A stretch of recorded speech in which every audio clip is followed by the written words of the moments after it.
Welcome to episode 59 of How About Them Huskies. I'm Connor, as always, joined by Matt and Andrew.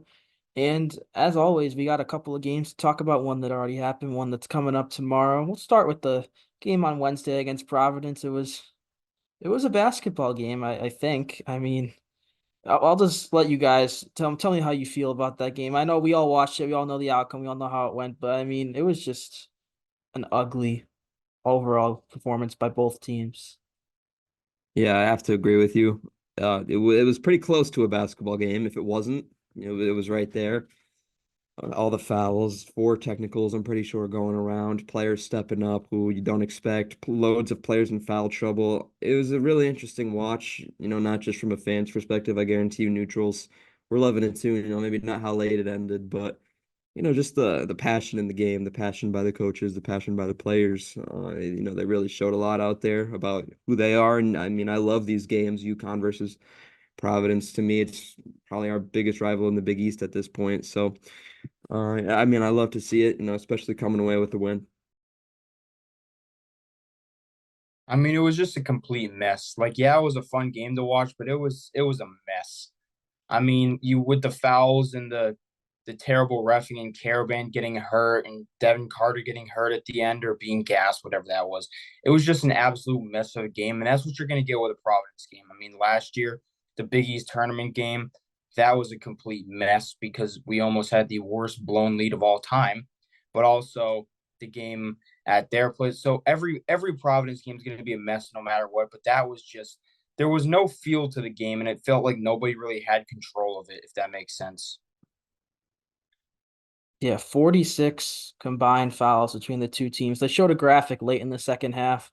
Those 46 fouls was the tied for the most in a Big East game this year with the game that was before ours in the 6:30 slot, St. John's versus Xavier. So lot of whistles in the Big East on Wednesday night. But yeah, like you mentioned, it was very, very weird. I mean, one of the bright spots we could take away from the Huskies is Stephon Castle. He had a career high 20 points. He hit two threes both early in the second half. He did foul out, but who didn't? I mean, everyone was up there. A number I'm really interested in. I just noticed this looking at the box score before we hopped on. He didn't have a turnover. I feel like with Castle, kind of similar to Andre Jackson, he's prone for a silly mistake here and there, at least once a game. But him having no turnovers in 31 minutes is massive.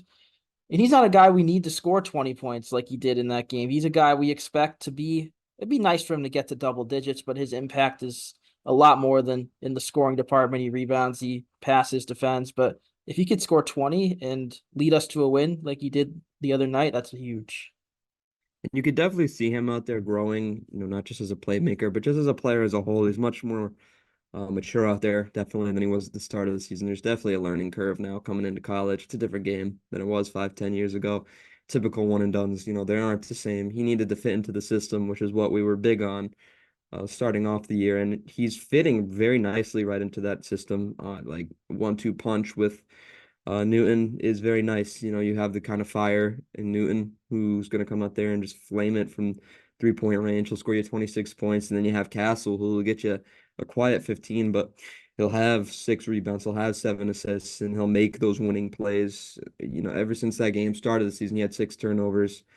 Coming to now where, you're having zero in a game like this, it just kind of shows the maturity that he has and, all that he's learned at UConn so far. Yeah, we need a guy like him. We know what we're getting from Cam, even though he wasn't great against Providence. You know what you're getting from Newton and Caravan. You need a guy like Castle to be consistent. You need a consistent, I'll say 12 points. You need a consistent 4 or 5 assists. You can get that. Basically, what Andre Jackson gave you last year, minus the points. Obviously, Andre wasn't as much as a scorer, but if you get that, I feel like the recipe is there, the formula to win another national championship. But Andrew mentioned this briefly. I'll touch upon it now. Alex Caravan, he suffered a little bit of an injury. He went down. It was a very nice drive to the hoop, something he's improved on, but he landed awkwardly. It looked like his ankle. He rolled it. He went out back to the locker room. He came back. He played 34 minutes. I don't think he sat in the second half, but it'll be interesting to see today what comes out with his status. I feel like a sprained ankle, sprained foot, whatever. Usually when you do that, it's all right in the moment. It gets worse over days as it starts to get stiff and harden up. But it'll be interesting to see if he goes tomorrow. It wouldn't shock me if he doesn't, but he's also a tough Hurley. Wouldn't just have one of his guys sit out if they didn't have to. But it wouldn't shock me if Alex Caravan doesn't play versus St. John's tomorrow, which we can afford, I feel like, with the depth we have. But he was still huge in 34 minutes. Scored 12 points, 4 rebounds. I mean, having a solid four like him, a guy that was just named to the Karl Malone watch list for the top power forward in the country. He's in the top 10 there. He joins Tristan Newton, who was named to the point guard list. I believe Bob Cousy. I should know that off the top of my head. But yeah, Caravan, he got banged up, but he came back. He's a trooper. He's a guy who's not going to miss a minute. And he proved that the other night. I don't think he'll miss the game because he's a warrior. I mean, he got poked in the eye, I think, or he got like stitches on his eye, and he still was playing. So I don't think he'll miss the game, but it'll definitely be a precautionary thing. But I'm not gonna necessarily disagree with the depth thing, but I feel like we do need him for St. John's because he was a big part of that game last time, and especially it's technically at their place, but we know how the games in MSG are. Yeah, we'll get to St. John's in a little bit here. We'll close up with Providence. There's not much to say. It was ugly, 2.5 hours, foul fest. But Cam Spencer, I mentioned he didn't have his greatest game. He went 3 for 12 shooting and 1 for 8 from three. Still got 15 points because of the free throws. Tristan Newton, 16 points. He only made 3 field goals and no threes. He made 10 free throws. He also missed six, which I'm not too worried about that. But Tristan Newton can't be missing 6 free throws in a game. I mean, against a team that's better than Providence, that'll cost you.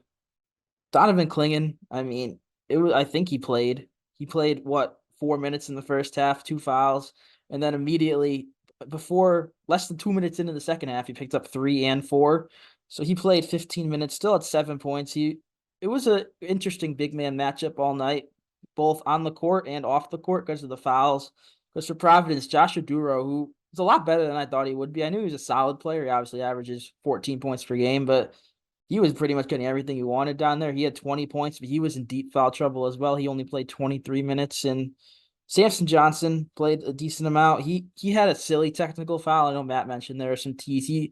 What is Samson doing talking to Providence when they're trying to inbound the ball? I mean, you got to be smarter than that, especially when you're only in the game because Clingan has a couple of fouls. I'm not saying he'd be in there probably regardless because he's in the rotation, but you got to be smarter than that, especially when there's so many fouls going around. You can't pick up. It was his third, and he didn't get any more after that. But it's just very, very silly. Who else haven't we really touched upon here? Hassan Diarra, he just gave us solid minutes, didn't score. We don't need him to score to win.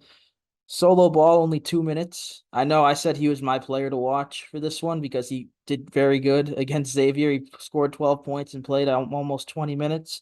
I didn't want him to go back to, well, it's not, I keep on saying him. It's not his choice, obviously, to not play, but I didn't want him to go back to playing 3 minutes and not producing. He essentially did that against Providence. 2 minutes, didn't even take a shot. And Jalen Stewart played 6 minutes. He had that dunk at the end, the fast break to pretty much seal the deal and clinch the win for the Huskies. So he's another guy. He's in there because we don't want either of the bigs in and Castle had fouled out, but you need guys like that to step up in that situation. And Stewart did exactly that. You guys have anything else on this Providence game before we really switch gears? I feel like there's not much more to say. I mean, Andrew mentioned Devin Carter. He had a great game. He's one of the Big East Player of the Year front runners. He 20 points, 9 rebounds, left it all on the floor. But you guys want to add something real quick? Yeah, just one more thing. I mean, if it wasn't already clear, which I don't know how it wouldn't be, this is a rivalry, and this is the best rivalry in the Big East, and I'm just going to say that because the Providence team is far worse than us, and they still played us extremely well at our place. So if you don't think this is a rivalry, it is. It also just goes to show you the depth of the Big East. It's nothing like out of conference play. We don't have much trouble out there for some reason, but the second, we come to the Big East, things obviously change. There's an obvious switch. And just credit that to the Big East. To me, it's top two conference in basketball. So, I just gotta take every game serious, especially this one coming up we're about to talk about. Yeah, there's a lot of really good teams. I'd say there's 9 teams that can beat anybody on any given night in the Big East. Obviously, DePaul is 0-10 and Georgetown's 1-8, and their one win was against DePaul. But Georgetown can hang around with teams that DePaul can't. But yeah, there's four teams tied for fifth through eighth. St. John, Xavier, Providence, Butler. They're all 5-5 in the Big East. They're all hanging around. They all could easily beat us. We could all easily beat them. Obviously, we've won all our games against those teams. But one more thing about this Providence game, I was looking over the box score. I don't know how I missed him. Corey Floyd, our good friend, he had actually a solid game. 7 points, 8 boards. He played 32 minutes, but I don't know. It's just weird to see him. It's a weird relationship with the Huskies because we all know the story. I'm not even going to get into it, but I guess good to see him playing well and good to see him lose with Providence. But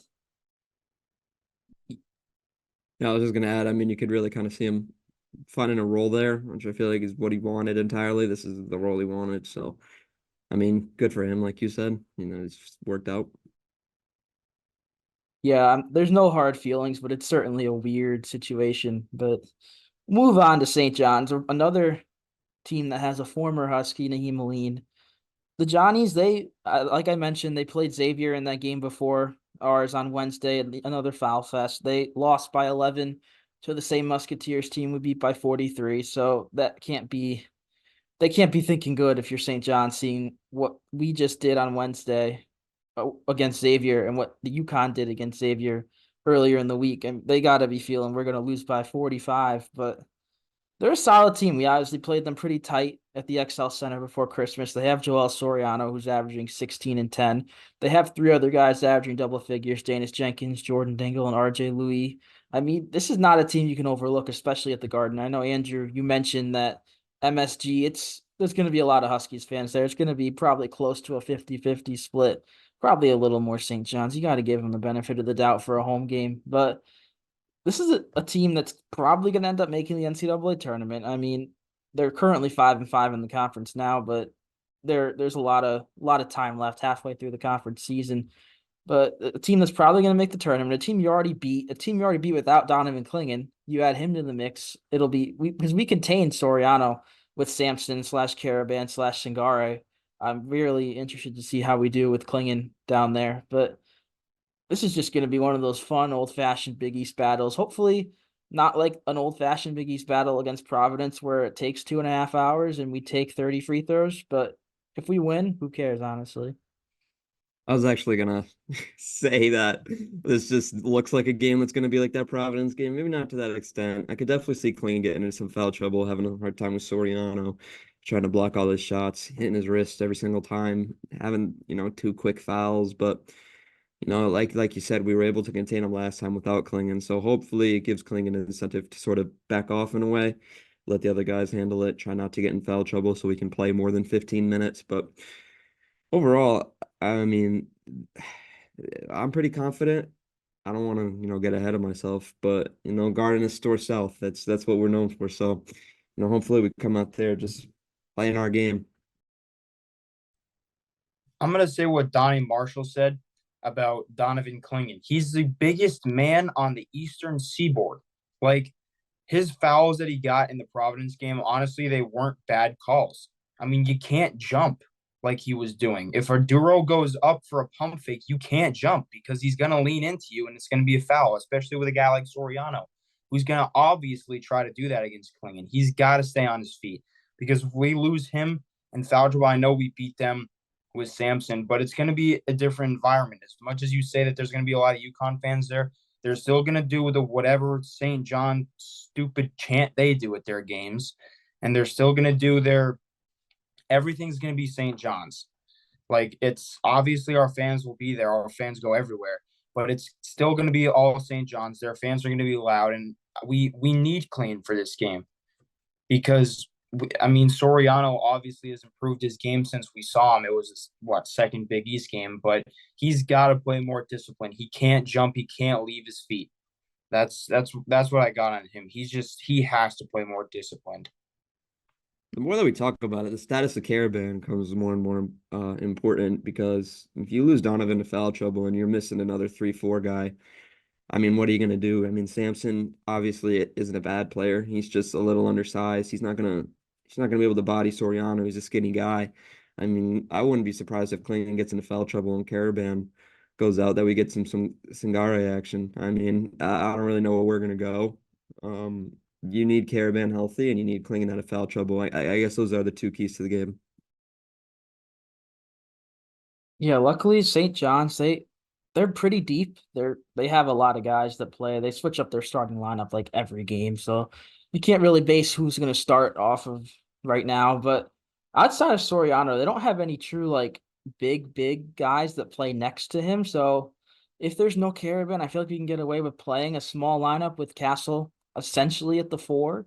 I feel like he's gonna be guarding a guy that would be there for anyways. If you look at a guy like Chris Ledlum or RJ Louis, whoever would be the next tallest guy besides Soriano. But I agree, we certainly do need Alex Caravan to play in this game. I'm sure usually Danny Hurley does media availability in the afternoon before a game. So I'm sure that'll come out after you see this or before you see this or while you're seeing this episode. But yeah, certainly need a guy like Caravan for this game, especially for the toughness he's showing. And he did pretty solid, if I'm not mistaken, in that first game against the Red Storms. But yeah, overall, you need a guy like him to play, and it's going to be a loss with not a loss was the game. It's going to be a loss to the team without him. I got to clarify that real quick. You mentioned the small ball lineup. If I'm not mistaken, that's the lineup that went on the 11-2 run, which ultimately ended up beating Providence, kind of taking out Klingon, shoving Diarra in there. It was like Diarra, Castle, Newton. They had Caravan at the five. I don't know what was going on, but that lineup, Providence obviously wasn't ready for it. It was something they weren't looking for, and Diarra was just a pest out there. So I mean, if we need him out there playing that kind of role again, that kind of wildebeest role where he just takes over everything, I mean, I'm for it. He's a dog, so if we run small ball, it might not be the end of the world. Yeah, exactly. Like I said before, I'm fine with him playing 16 minutes and not scoring a point because his impact is just incredible. I mean, he knows his role and he plays it perfectly. Sure, he can make a three every now and then, which is certainly beneficial, but he doesn't force shots. He's just the perfect championship piece if you're trying to go all the way. And I want to say this before I forget. Andrew mentioned Donnie Marshall. It's I don't know. I don't like Donnie Marshall anymore announcing games after listening to him for 3 hours. The one thing that stuck out to me, he said, what did he say? It was about our offense. He was like, since Clayton came back, if you take out the 43-point win against Xavier, they're not scoring too much. I'm thinking you can't take that out. What is the committee going to take that game out? No, I mean, he just says, obviously he's a UConn guy and he's not actually, I feel like other people hate him more than me, but it's just like, you can get anyone who's announcing a game can get annoying if you listen to them for that long and a drag of a game. So I'll chalk it up to that. But it was just he was saying some stuff I disagreed with. I actually wrote a couple of them down because it was so terrible. So he goes, "This is the most important this is the most important possession for Providence when they're down by 7 with 4.5 minutes left." Yeah, that's going to be the most important possession here, Donnie. And then what else did he say? He had mentioned that like it was a fantastically officiated game. Like, I get that he went to UConn. I get that he can't be biased, but it seems like he's not even trying. Like he just like he's a magnet to whoever we play. Like Yeah, and I don't mean to cut you ugh, off, but yeah. I noticed that too, where he was talking about, oh, they're calling everything they need to call. And I mean, you gave out like four technical fouls. You gave out 30 like it didn't make any sense. I don't understand. Yeah, I believe our game is on Fox. It's on Fox National tomorrow, so I doubt they'd throw him on that broadcast. You never know. I'm sure if I look deep enough, I could find who's announcing our game, but I'm not going to do that right now. We'll know tomorrow when whoever's announcing it is announcing it.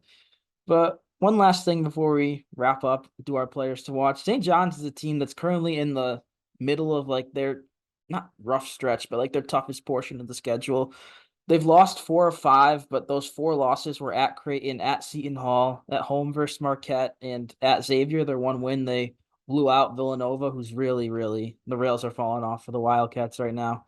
They beat Villanova by 20, but I feel like I'm worried they're going to be coming out hungry. Obviously, they want to win every game, but you don't really want to drop 5 of 6. And I feel like I don't want to say it'll be like the Seton Hall game where they catch us off guard and they just start from the beginning and go. But I just hope Danny Hurley learned from what happened in that Seton Hall game and that he doesn't make the same mistake, even though, oh, we're the number one team, we're expected to win this game. If you start slow and let them get the gas rolling, it might be over.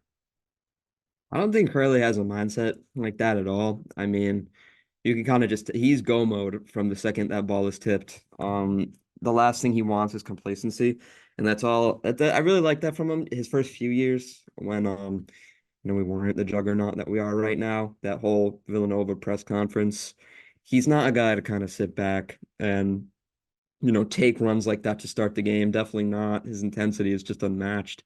And I'm going to kind of go with my player to watch with a guy who isn't as vocal as him, but has as much of a mentality as him, has the same mentality as him, is Hassan Diarra.